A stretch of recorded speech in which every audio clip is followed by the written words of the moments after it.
Hi there, welcome back. Chef Taylor again here at the lounge, DeLILLE Cellars. Today we're going to be going through one of our appetizers we've got on the fresh sheet coming up this week. We've got some burrata with a pepperonata, cashew, and arrugula pesto. Finished with some Himalayan sea salt and some of our rustic bread that we make here in-house.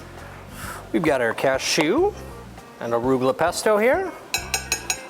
A nice healthy portion.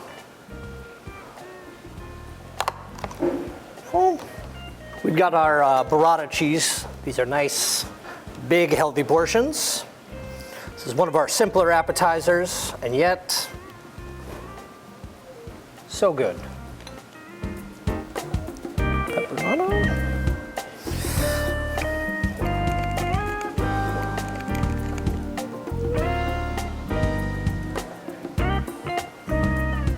Some cracked pepper. DeLILLE's own olive oil. Can't have burrata without a little bit of sea salt and olive oil.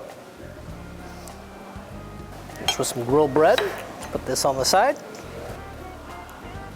Red vein sorrel for a nice pop of color and a little bit of acidity. There we have it. Our burrata this week. Come in, give it a shot, let us know what you think. Hope you enjoy.